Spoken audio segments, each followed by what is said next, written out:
Bhagavate Om Namo Bhagavate Vasudevaya. Hare Krishna, dear devotees. Thank you for joining today. We want to receive the blessing of Radha Madhav, Radha Shyam Sundar, Krishna Balaram, Bal Gopal, Gaunitai Srila Prabhupada, Guru Maharaj, and the assembly devotees. So yesterday we talking about Lord Shiva. We didn't quite complete the narration, so we wanted to continue. This is a very interesting picture of the Trinity, Shiva, Brahma, Vishnu. Many commentators consider all three as the supreme, but as we understand from Bhagavad Gita, Srimad Bhagavatam, and also the Brahma Samhita, that actually only Vishnu out of this trilogy is supreme. Brahma is an ordinary living entity, but specially empowered by the Lord in order to create this world. And Shiva is a transformation of when the Lord wants to touch this world, he transforms into Shiva, Lord Shiva.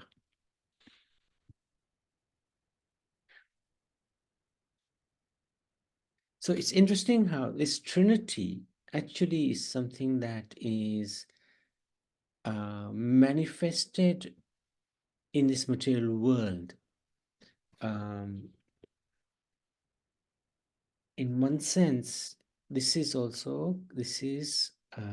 Shirodakshay Vishnu, who manifests in the material world. Lord Brahma manifests in the material world. Lord Shiva manifests in the material world. So one could argue that these three do not manifest in the spiritual world. Vishnu is an incarnation and he's known as Shirodakshay Vishnu, Paramatma. So Paramatma does not exist in the spiritual world as such.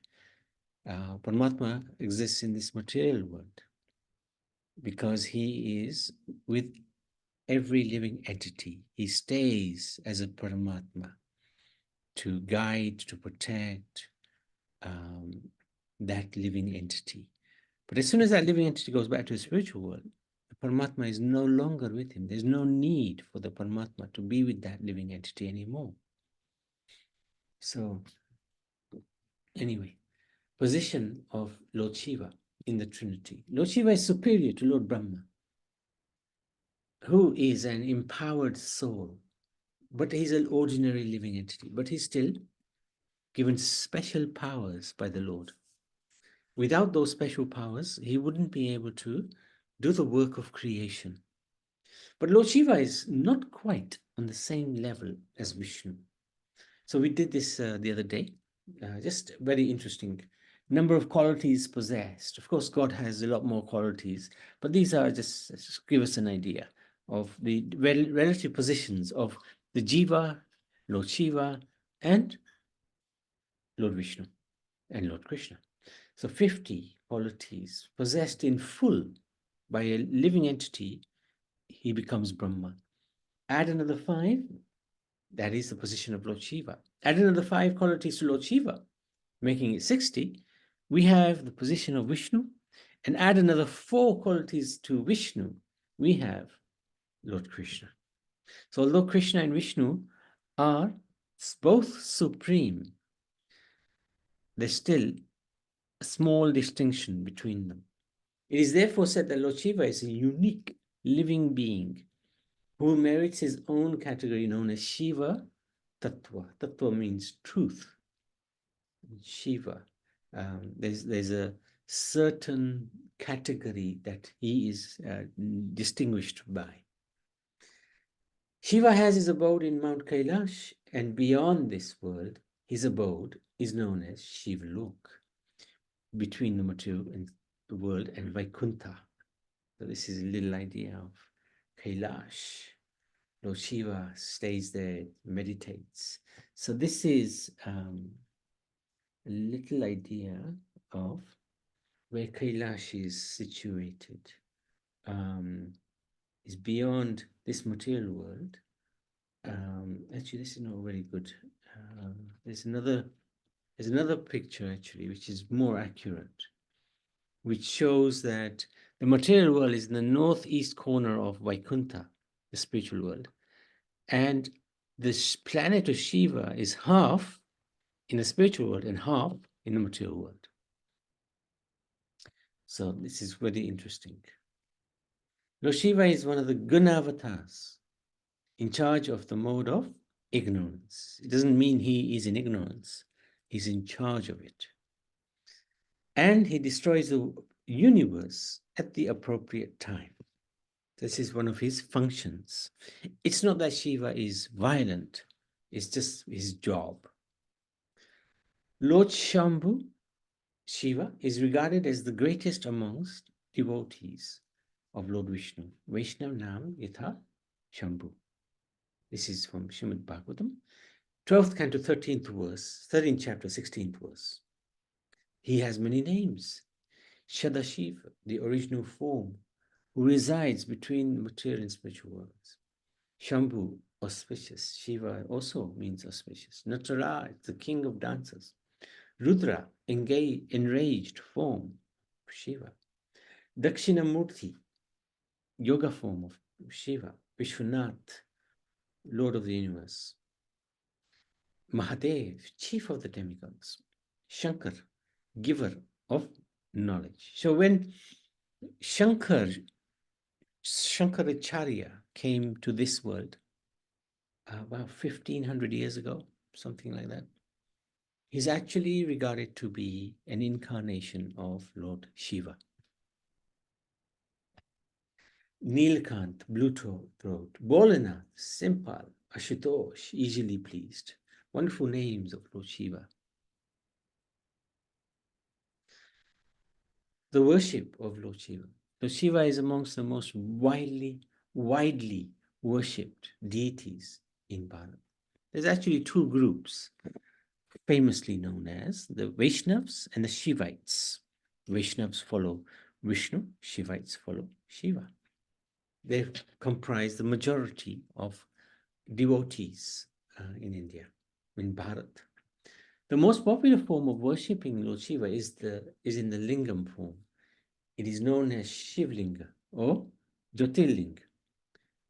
The Shiv Puran describes the origin of the linga as the beginningless and endless cosmic pillar, stamba of fire, the cause of all causes. So this is an idea of the Shivling.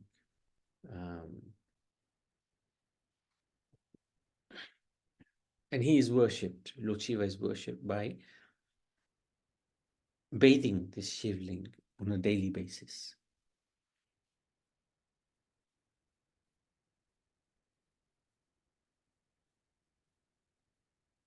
The major 12 Jyotirling Shiv temples of Bharat, such as in Varanasi and Somnath, are particularly frequented in Mahashivratri.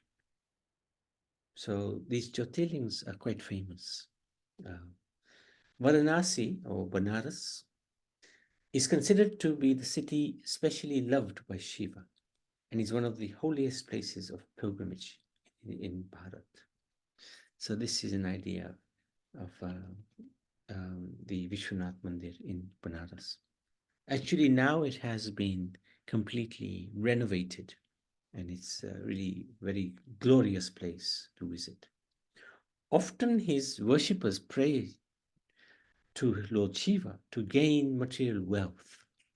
So it's like a business transaction, not necessarily selfless devotion. And because Lord Shiva is easily pleased, he grants this material wealth to his followers. So we see there are many Shiv Bhaktas who are very, very rich. According to Vaishnavas, the authorized method of worship of Shiva is described by the Rudra Sampradaya. So there is a Sampradaya which began from Lord Shiva, also known as the Vishnu Swami Sampradaya, an authorized Vaishnav lineage started by Shiva himself, in which Shiva is worshipped as the greatest devotee of Vishnu. Shiva is bathed with milk and bel patra leaves. So this is one of the ways that his shivling is worshipped with milk and bel patra leaves. So this is an abhishek of a shivling. And they put flowers and so many things actually while worshipping. And then they decorate very beautifully shivling. Qualities of Lord Shiva. Very compassionate. He gives shelter to those who everyone has rejected. So just sometimes he frequents the graveyards or the burial places because he knows that sometimes ghosts linger there or unsavory characters, and he is so kind, he's willing to give them shelter. Everybody who's been rejected by others, he gives shelter to. This is really compassion. He's also known to be very kind, which is very similar to compassion. So here, I love this picture. Everybody's bathing the shivling, but Shiva is giving the milk to this poor fellow here. He's humble, and his humility shown by him acting as the gatekeeper at many holy places. So at Mathura, Lord Shiva is there. At Vrindavan, Lord Shiva is there as the protector of the Dham, as a gatekeeper. In Vrindavan, he is known as Gopeshwar Mahadev, very famous deity. And every evening, he is decorated or dressed up as a gopi. The shivling is dressed up like that. So it's very, very interesting. He's also easily pleased, hence why he's known as Ashutosh. And there's an example of, I think this is, what's his name? Bakasura, I think. Or was it Vikashura? Vikashura.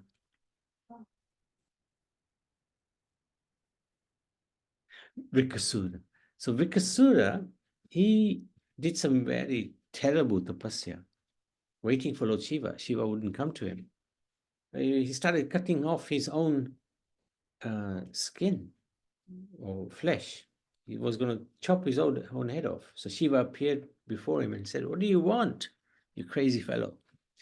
I want a boon that anybody's head I touch would explode into 1,000 pieces." Tathastu, Shiva said, "Yes, you can have that boon." And the first thing he did or tried to do was to touch Lord Shiva's head. So this is the craziness of Vrakasura. And Lord Shiva ran because he knew his boon was right, correct. It would have exploded his head if he touched him. Anyway, eventually Lord Lord Shiva went to Vaikuntha, and Vakasura was convinced by Vishnu that how can this fellow, Lord Shiva, grant you this boon? Look at him. He's not even wearing proper clothes. He's covered in ash. He can't give you anything. Prove it by touching your own head. And Vikasura touched his own head and blew up. Lord Shiva is also regarded to be very peaceful. He's constantly meditating on the Supreme Lord. He's impartial. He sees good in others. He ignores the bad qualities. This is really a very difficult quality to possess. But he sees good in everyone. He ignores the bad. Even Lord Shiva worship, or Lord Rama worship Lord Shiva because Shiva is his very devotee. So this is the power of the devotee. Their devotion is so great. Even the Lord, to whom they are worshipping, they're giving their worship. But even the Lord worships them because they're so great. Very hard to understand that. He's also the greatest devotee of Lord Krishna. Vaishnav Nam Yathat Sambhu. He has a special relationship with Lord Krishna. Lord Shiva holds the key to get us out of the material world, and Krishna holds the key to get us into the spiritual world. So it's a team effort. It's a team effort. So if one has particular inclination to Lord Shiva, it's not a bad thing, as long as we don't make it into a business relationship. Oops, sorry.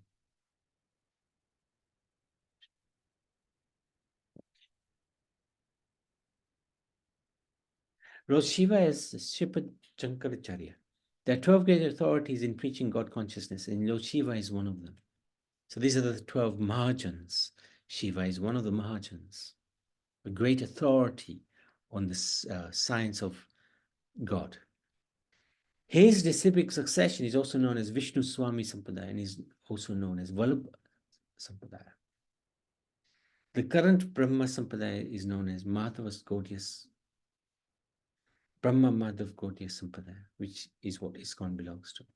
Lord Shiva appeared as Sankaracharya in 868 AD, so just under 1500 years ago, to preach Mayavad philosophy. Now, why did he come and preach that one can become God? That's really not a nice philosophy. That you are God, I am God, everybody is God. This, which is not actually accurate according to the Bhagavad Gita, because God is always God. We cannot become God. So why did he come and preach that? Because he was requested by Lord Krishna to do that. He didn't want to do that, but he was requested by the Lord, because at that time Buddhism had taken control of Bharat, and in order to reduce the effect of Buddhism, Lord Shiva came and he preached Mayavad philosophy.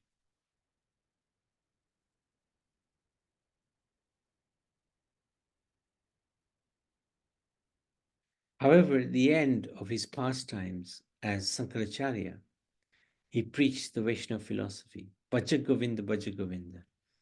Bhaja Govinda, Muda Mate. So he's saying, oh fool, Muda is fool. Worship Govinda. Bhaja, worship Govinda. Go, and he says it 3 times. When you say it 3 times, it means you mean business. So this is was his last instruction, one of his last instructions. And we've also sang many songs, devotional songs that Shankaracharya has written and sung. And they are very, very Vaishnav in their philosophy.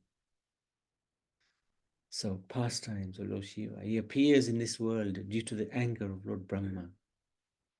So this is Lord Brahma who creates this world.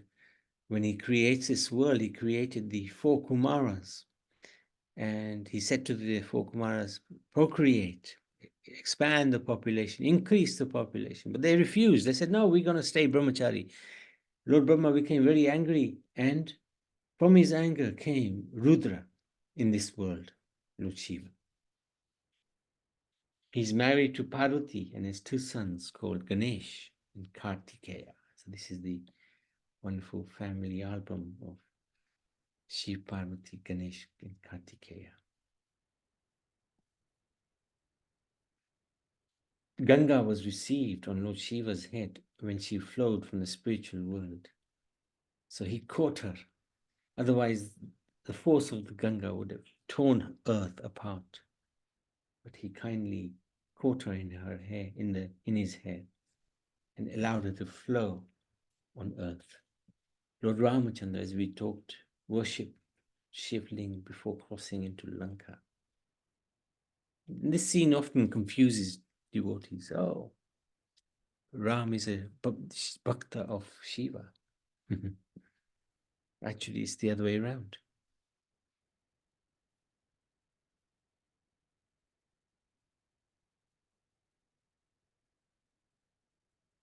And in Krishna Lila, there was a very nice pastime where Lord Shiva came to have darshan of baby Krishna, but Mother Yashoda wouldn't allow him in because he looked, rough. Yes, Prabhupada. Krishna, Prabhuji, Thank can you. you go a little bit back where those 3 children or 4 children wanted to be brahmachari, and there is a little boy in front of the Vishnu. This one, yeah. That is Shiva. Yeah, that's what I want to ask you now, because this is something new for me. Maybe I might have seen this before, or you might have told me before, but maybe it has come off my mind. So these 4 children wanted to be brahmachari, yeah? Yes. Or the Vishnu, why Vishnu got angry? No, Brahma. When you, sorry, Brahma got angry. Because they wouldn't increase the population, because that's what Brahma wanted them to do. But they didn't listen to him. They said, no, we're not going to have families. We are going to remain brahmachari. Brahmachari. So Brahma got angry. And from that angriness, the Shiva is born. Manifested, yes. Shiva is already born, but he manifested. He appeared at that time from that anger of Brahma. Okay. And that's how that's how we can say Shiva is born. Is that right or no? Born might not be the right word. Appeared is the right word. Because Shiva is already existing even before Brahma. Okay. Yeah, okay. Yeah. He's already existing. And is this the Swarup, baby Swarup, or is just... No, he immediately became Rudra, Lord Shiva. Rudra, all right. Yeah, this incarnation is called Rudra. It's the anger side of Shiva, angry side. Angry side, yeah. And we, at present, we are worshipping this Lord Shiva. Is it right? This one? Yeah, you could say that. But there is only one Lord Shiva, right? Only one Lord, in the sense that, yes, there are many Rudras. So if you're worshipping a Rudra, you're worshipping Shiva. Yes, that's correct.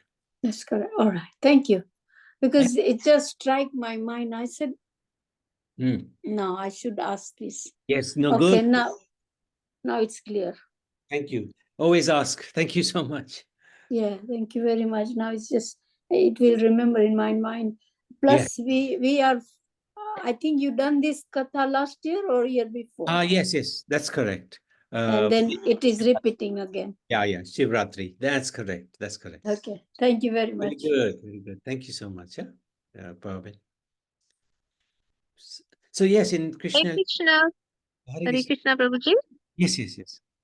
I was just wondering, there is in a temple, the South Indian temple here, they worship Kal Bhairav. Is Kal Bhairav same as Shiva, or is it another? I'm not sure. Jayanti is saying yes. He's a form of Shiva. So that's the angry form of Shiva. Angry form of Shiva, yeah. It probably be more commonly known as Rudra, because the Rudra form is the angry form of Shiva.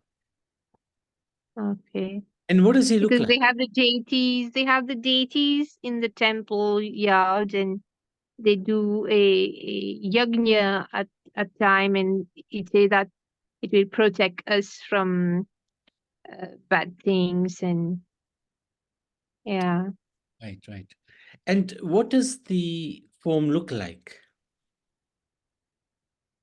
I'm not sure, because it's dark. It carry the deity has weapons in his arms.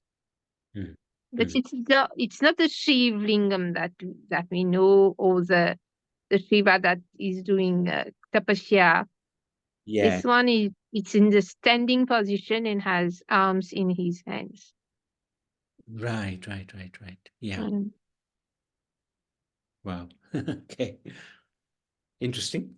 Thank you for sharing that.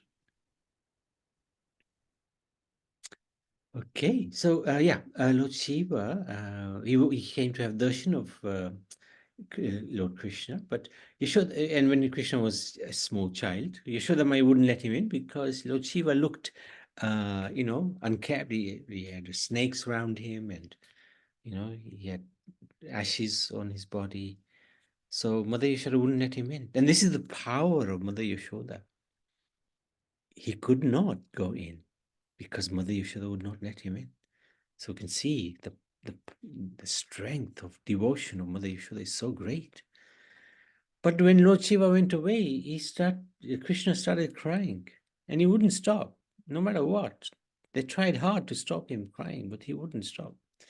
Anyway, Purnamasi then asked Yashodamai, has somebody come to see Krishna?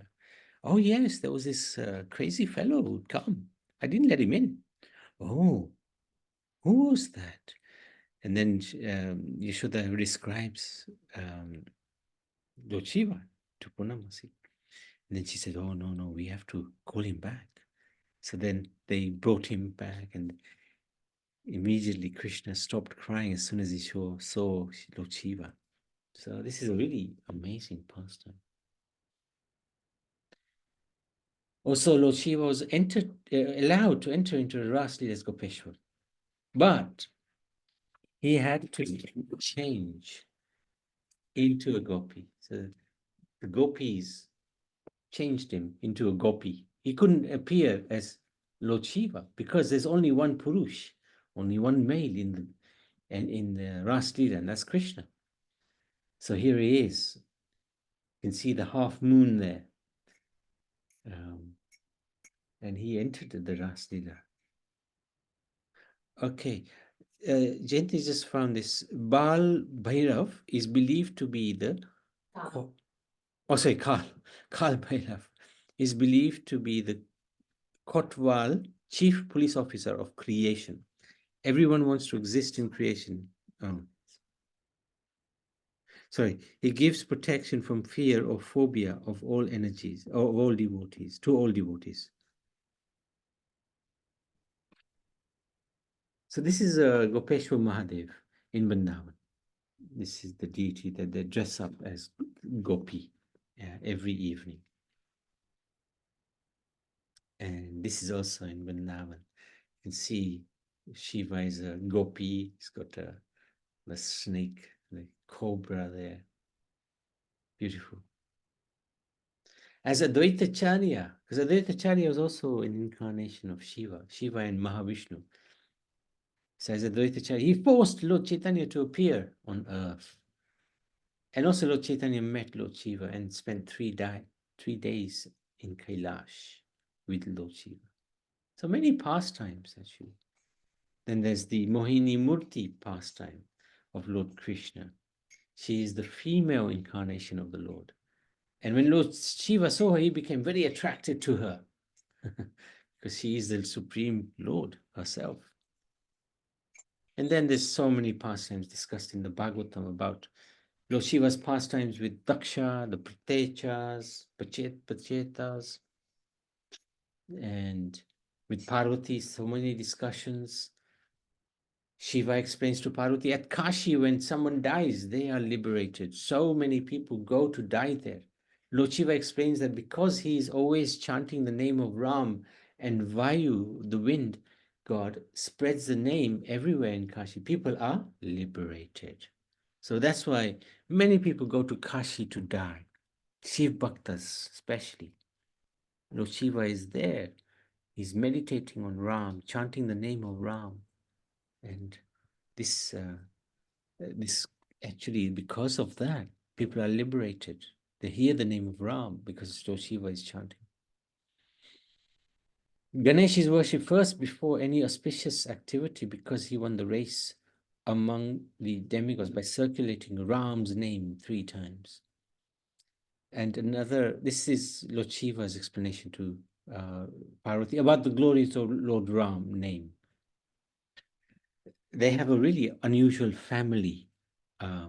If we see the carrier of Shiva is a bull, the carrier of Mother Parvati is a lion or a tiger. The carrier of Ganesh is a mouse. Carrier of Kartikeya is a peacock. So the peacock eats the snakes, which are around Lord Shiva. The snakes eat the mouse. The lion hunts the bull. And in that way, how can there be any peace in this family? But they never have fights because they're always chanting the name of Ram. So that's quite interesting. So this is the bull against the lion. and then the mouse against the snake, and then, oh yeah, the peacock eats the snakes. So, difference between worshippers of Shiva and Vishnu. Shaivites wear the tilak across the forehead like this. Vaishnavas wear the tilak up, vertical. Shaivites believe the world is an illusion, but Vaishnavas believe the world is real, although it's temporary. Shaivites study Shiv Puran. Vaishnavas study Bhagavad Puran, or Bhagavad Gita as well. Shaivites believe God has no form. They can merge with God, become God.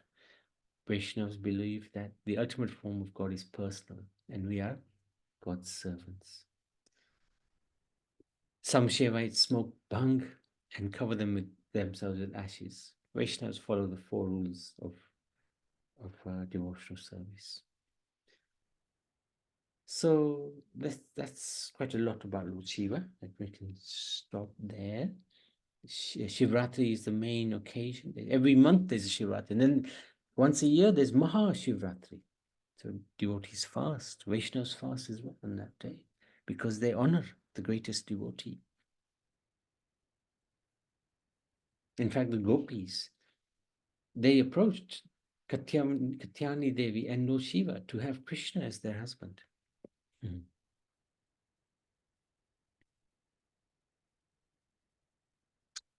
Okay, so I wanted to stop there. Any questions? Any comments? Okay. Yeah.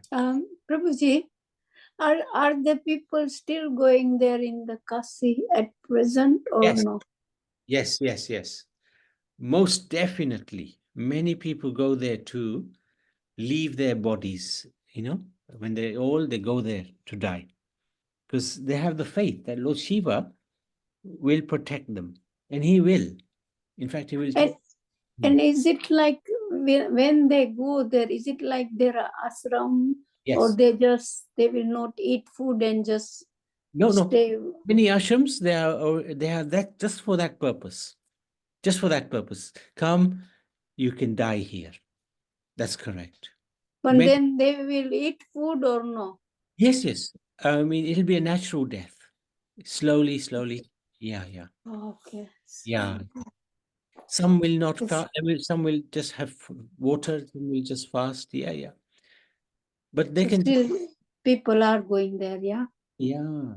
Oh. Very, very famous. Very famous. Just natural death. And they know that they will go in Shiva's. Well, they know Shiva will protect them, and he will. He will, yeah. He will. Thank you, Prabhuji. And it's really nice to see all the pastimes of good Shiva today. Nice to hear. Thank you. Yes. Thank you. So Shiva's pastimes are amazing. He's amazing. Yeah. Thank you. Okay. Hare Krishna. Thank you. Lord Shiva ki jai. Thank you so much. Hare Krishna. So